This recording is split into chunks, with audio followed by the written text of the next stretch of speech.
Linda Kebab est avec nous en duplex. Bonsoir, déléguée nationale Unité SGP. Ces 35 heures de travaux d'intérêt généraux, ça vous met en colère? Ça vaut pas cher la vie d'un policier aujourd'hui, c'est ça? Ça vaut pas cher la vie d'un policier, ça vaut 35 heures de travaux d'intérêt général, d'autant qu'on sait qu'en France, on a de grandes difficultés pour mettre en application ces tiges. Je vous le donne dans le mille, dans un an, Madame Ferrari, on en reparlera peut-être, et je vous dirai que ce jeune homme n'a toujours pas effectué ces 35 heures. Donc au final, c'est gratuit. C'est même pas que ça vaut pas cher, c'est que c'est gratuit de s'en prendre à un policier et de manquer de le tuer. Ce policier, il est passé à ça du trottoir, hein. Il a perdu connaissance, il a été laissé pour mort. Vous le savez, vous l'avez vu, vous l'avez dit, il a des séquelles au cerveau. Il aurait pu mourir, évidemment. Pour notre part, évidemment, c'est une tentative d'homicide, mais elle a été requalifiée en violence volontaire. Et puis, on se retrouve avec 35 heures, c'est-à-dire même moins que la peine prévue pour des violences volontaires. Je rappelle que des violences volontaires avec arme, c'est 5 ans, voire 7 ans, puisqu'il s'en est pris à un policier. Et pourtant, il s'en sort avec 35 heures. Donc oui, on nous dit tout le temps, la loi, elle est bien faite, mais elle est très difficilement appliquée. Il dit qu'il est très choqué, hein, qu'il ne se sent pas protégé par la justice, votre collègue. C'est vraiment le sentiment qu'ont tous les policiers aujourd'hui?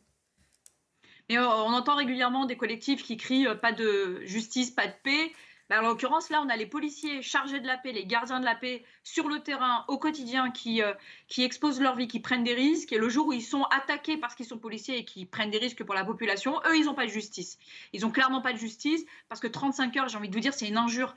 Notre collègue, aujourd'hui, il est complètement démuni. On l'a eu au téléphone, je l'ai eu au téléphone, j'ai échangé avec lui.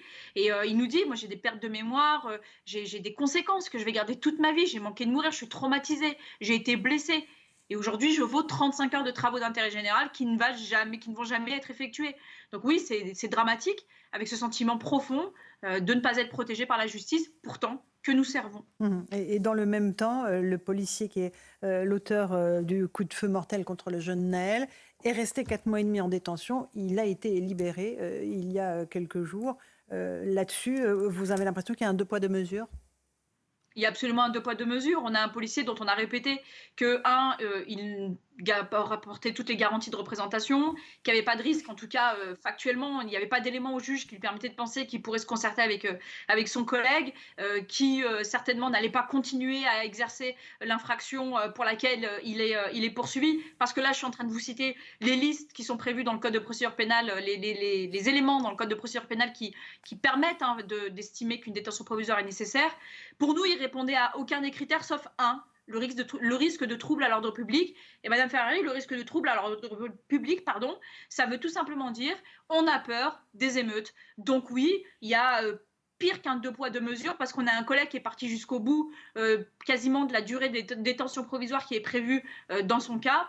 Alors que, comme je vous l'ai dit, le seul risque finalement que les juges ont craint, c'est que le pays soit mis à feu et à sang. Je rappelle juste que le jour où il est décidé de placer notre collègue en détention provisoire, c'est dire à quel point la décision a été vachement efficace, ça a été la nuit la plus exécrable en matière d'émeute. C'est-à-dire que les heures qui ont suivi, ça a été la nuit d'émeute la plus dure, la plus hard. Donc en plus, cette décision, elle a servi à rien, à part briser un homme qui, le matin, est sorti de chez lui et qui avait une arme à la ceinture, non pas pour braquer une banque ou pour se venger de son voisin, mais pour protéger la population. Nous, on a toujours dit, on n'est pas contre une enquête dès lors qu'il y a un usage de la force. Évidemment, on est en démocratie, c'est normal qu'on s'interroge sur l'usage de la force. En revanche, traiter un policier qui avait fait usage de son arme comme une personne qui sortirait de chez elle avec son arme pour aller commettre une infraction de droit commun, pour nous, ce n'est pas acceptable. Surtout quand on entend ce type de décision de justice comme à Nantes. Merci beaucoup Linda Kebab pour ce coup de gueule. Éric Nolot, le fil rouge de ce qui sous-tend notre conversation depuis le début, c'est la peur des émeutes. Voilà. On en parle en réalité depuis le début de cette émission. Et quelle que soit la gravité des faits, quand même, c'est une voiture volée, ce policier a manqué perdre la vie, il va garder des séquelles, plus, égale 35 heures de travaux d'intérêt général. Et comme l'intervention d'Emmanuel Macron tout à l'heure, c'est pas de vague, mais là, au niveau encore supérieur. C'est-à-dire, on est prêt à toutes les concessions, à toutes les démissions, en échange qu'il n'y ait pas d'actes illégaux. Enfin, c'est quand même une conception de la République complètement aberrante, et une conception du bien commun tout à fait aberrante. Éric Revel, rapidement. On aura le déshonneur et on aura les émeutes. C'est-à-dire qu'en fait, on essaie de... Moi j'aime bien cette image parce qu'elle parle à tout le monde. On met la poussière sous le tapis en disant pourvu que la poussière ne déborde pas du tapis. Mais en fait, voilà. Et donc, peut-être qu'il y aura une étincelle à un moment donné ou un autre, et on aura de nouveau la même situation, parce que rien n'est traité dans le fond. Souvenez-vous, parmi les reproches qu'on peut faire à Emmanuel Macron, c'est la façon dont il devait tirer les leçons des émeutes que nous avons vécues dans ce pays. Que s'est-il passé? Pour Rien. l'instant, Donc, En fait, ils viennent de les tirer, les leçons. oui, oui, ils viennent les tirer Malheureusement. avec Pas de vague. mais sur le Pas de fond, vague. rien n'est traité, mon cher Nolot. Rien Alors, n'est- Nathan Dever. Moi, ce qui m'étonne, je me pose la question, mais c'est que à écouter Linda Kebab, c'était intéressant de mettre ces deux affaires en perspective. C'est que dans l'une, en fonction de l'une ou de l'autre, elle faisait un diagnostic qui était diamétralement opposé sur l'état du pays. Dans un cas, il était question de dire que la justice était laxiste. Et dans l'autre, il était question de dire que la justice était trop punitive. Je pense qu'il y a là, je me demande s'il n'y a pas là, une forme de contradiction. À savoir Ça s'appelle le 2 poids 2 mesures, en fait. mais qui Nathan. existe, me semble-t-il, un C'est peu cohérent, partout. le deux poids, C'est deux très mesures. cohérent, au Mais je contraire, trouve moi, qu'il je existe crois. un peu partout.